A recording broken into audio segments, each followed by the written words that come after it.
Hey guys, it's Amy with 804 Sycamore, and right now I'm sitting in my dining room. Now, in this space, I've tried adding different things to the walls just to help elevate the look a little bit, but it always turned out too busy. So I decided to go ahead and install wall sconces. But with our budget right now, I'm not able to hire an electrician to properly add the hard wiring. So, as a temporary solution, which is great if you live in an apartment or if you aren't sure if you want a wall sconce added somewhere, you can try it out or enjoy it this way. This is called a magic light bulb, and it has a remote control, and it recharges. It's wireless, and it's awesome because that means you can have a wall sconce or lamp absolutely anywhere. Now, at the very end of this video, I'm going to show you what it looks like with both wall sconces installed and just how easy it is. And in the room, you'll notice a farmhouse dining room table, which is inspired by our house. And you'll see a farmhouse rolling cart, which is inspired by Restoration Hardware. And then I also did the picture frame molding. So all three of those links will be down in the description. And if you like this video, please give me a thumbs up. And be sure to subscribe if you like DIY and decorating inspiration and ideas. So without further ado, let's get started installing these wall sconces. After you select your wall sconces and you get them in the mail, be careful when you open them. Sometimes they're defective, so just make sure you unbox everything in a way that allows you to ship it back if you need to. I just went ahead and removed all the wrapping and padding, and I only grabbed a few of the tools that I needed, but make sure you save those things in case you need to return the fixture or in case you want to pay for hard wiring later on. This particular wall sconce is a double light wall sconce, and you need to attach the pieces in the correct order or else you'll be undoing it. So first things first, I went ahead and removed this back plate, because that plate is going to actually be attached to our wall. That's the installation process, whether you have hard wiring or not.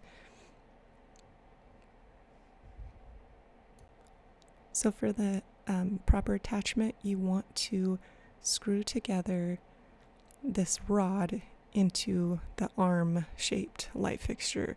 And this, I would suggest you don't want to over tighten, but don't under tighten it either.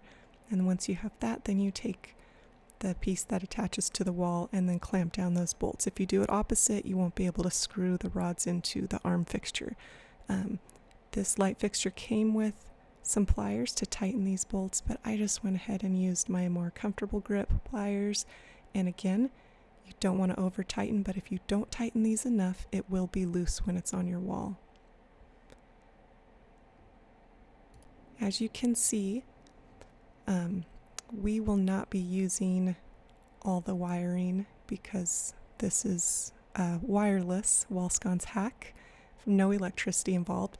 But just in case I want to pay someone to add this as a permanent fixture in the dining room or anywhere else, I'm keeping everything intact. So don't cut the wires, don't ruin the wires, don't remove them.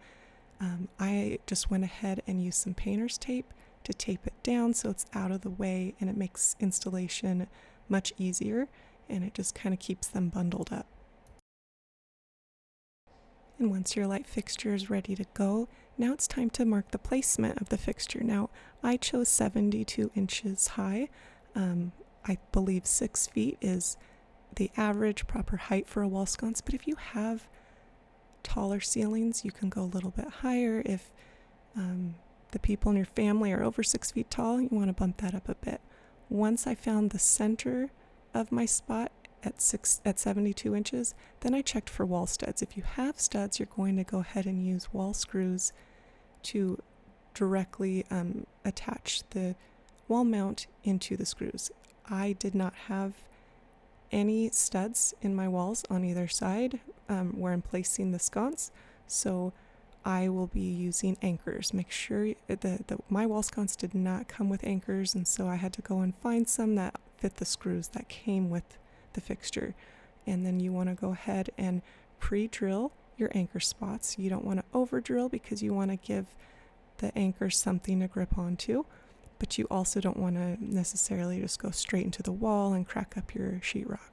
So go ahead and add, for some reason there was maybe some plastic on the other side. It made it a little bit difficult to get through, but I got it in there.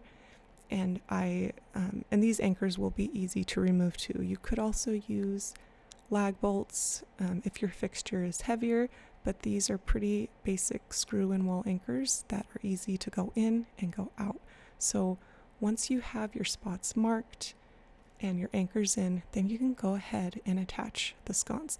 Now it can be helpful to have another pair of hands, someone to hold the sconce while you go ahead and drill it, but I was okay doing it by myself. I went ahead and started the screw.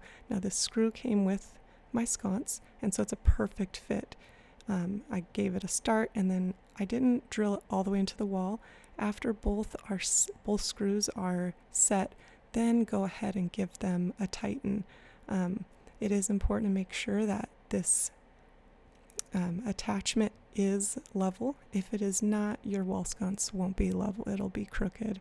And there's really no way to fix it because the top and bottom pieces of this bracket are fixed. So like I said, make sure it's level, and then you can go ahead and tighten your screws. Now once everything's ready to go, you can just go ahead and add your fixture, and the light fixture comes with screws to affix to the top and bottom, and go ahead and just get them started before you fully tighten them. Now my light fixture, it tends to look a little crooked in person from certain angles, and I think that's just the way that the metal piece was welded, because my fixture is perfectly level and set. I've tried to kind of manhandle it to make it look a little more level, but that's completely up to you how you decide to handle that. You could return the fixture if you didn't like the way it was set up. I was happy with mine, and I think from different angles it looks just fine. So I'm attaching the shades, and I'm just pointing out that make sure the seam is facing the back wall. It's a little touch that makes it more finished and pretty. And then once you have both shades attached, then you would add a light bulb just like normal. Now, I didn't add a regular light bulb because, as you know, this is a wireless hack. And so what I did is I purchased magic light bulbs. They come with a remote control. They have 3 different brightness settings, and they are so easy to charge.